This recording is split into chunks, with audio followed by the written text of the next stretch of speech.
Hello everyone, welcome back to another Raiders video. In this video, I'll be giving my Raiders-Steelers game recaps. Let's get into it. So kind of a late recap at this point, but I did want to talk about the game still. Of course, kind of a disgusting loss really. Only put up 18 points with all this talent on offense, even actually having some good yards in there, but of course a lot of it was when we were already down 23-7.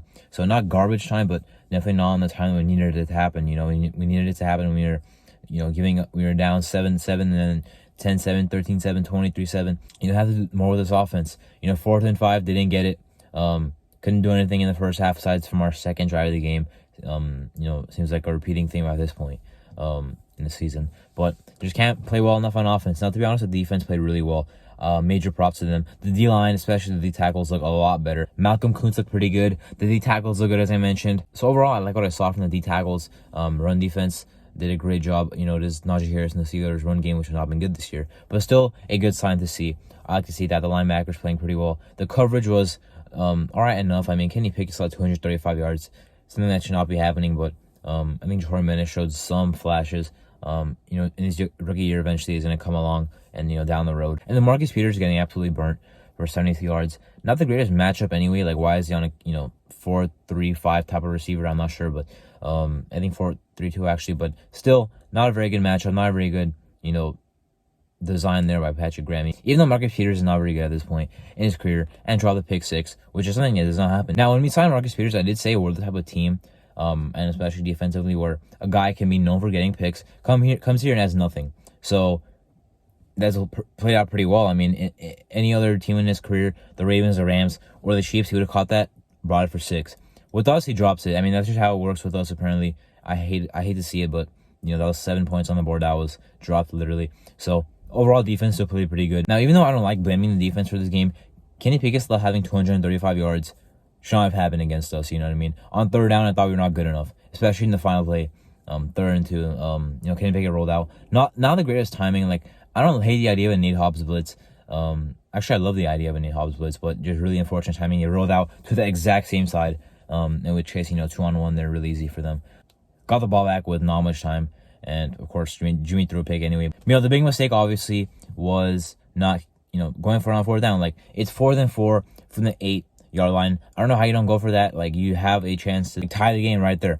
But instead you bet on not getting the ball back. You make it a 5-point game, which the worst part is you still need a touchdown even if you get the ball back. So it's not like now you need a field goal or else I'd get it. But now you need a touchdown still, except now you don't need a 2-point conversion. Is it that worth it? Do you trust your defense that much? I would not trust my defense that much. I know that you made a couple stops there at the end of the game, but before the last drive of the Steelers, not a good decision there. Like, for the 4 from the 8, that should have been it. If we didn't get it, then they have the ball backed up.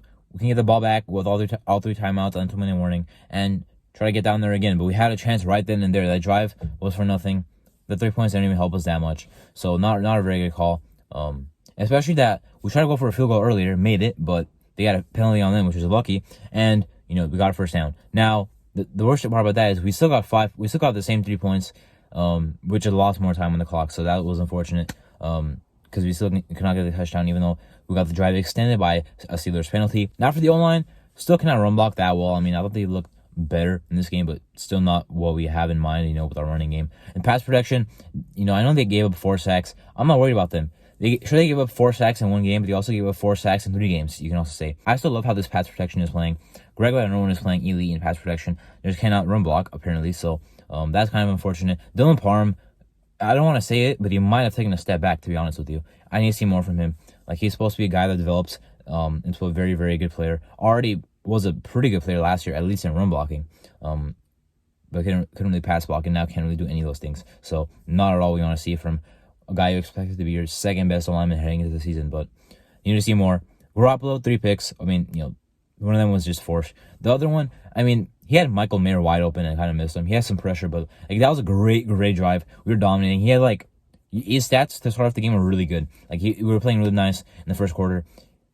Great drive. Could have got another 1st down, kept moving, but that pick completely turned the momentum the Pittsburgh Steelers way up until the mid-3rd quarter. We didn't do anything until that point. So really unfortunate timing there. He had Michael Mayer wide open. He's only target of the game, by the way. I guess besides the 2-point conversion, but not an official stat. So no catches from the tight ends. No usage there. Everyone talks about Jimmy Garoppolo and the tight ends, but Austin Hooper has 3 catches all year. Michael Mayer has 1, and the 2-point conversion. So, not seeing it at all. Overall offense, Devontae Adams, Cook, Jacoby Myers played a nice game. But that's it. The pass protection did not look that good. Although there were plays they look good. The Jimmy Garoppolo second interception when he forced the ball up was actually like pretty good protection. He just got, shook. He had Devontae Adams wide open right away. Like within a second of the play, 2 seconds of the play. Could have been an easier first down, but didn't look to him. And that's about it. So offense has to play better there. Defense, I like how they played. Very worried about them going forward, just because like that was a Pittsburgh offense. Like that's not like a sign of new things to come. Like that was one game. But however, I can still say that like they deserve the credit. Like they played well. I like how the pressure looked. Now our pressure looked good. We just can't finish on the quarterback, which sucks. Like Kenny Pickett should not have scrambled like he did. Like he's not Jalen Hurts. He's not Lamar or whatever you want to say. He shouldn't have done that on us. But regardless, gotta win that game there. Like that was a game for you to win. The Pittsburgh Steelers are not that much better of a team than us. But really bad coaching decision at the end. Offense did not look good at all. Jimmy Garoppolo 3 interceptions, and pretty bad start to the season at 1-2. Not the worst record of all time, but like it's not a good start you want to have. Sure, we're only 1-2. Sure, we're one win away from 500, but we're also a lot of changes away from actually being a good team this year. So that's what I'm kind of worried about. Anyway, that was my Raiders Steelers game recap. I'm Marto, and thank you for watching.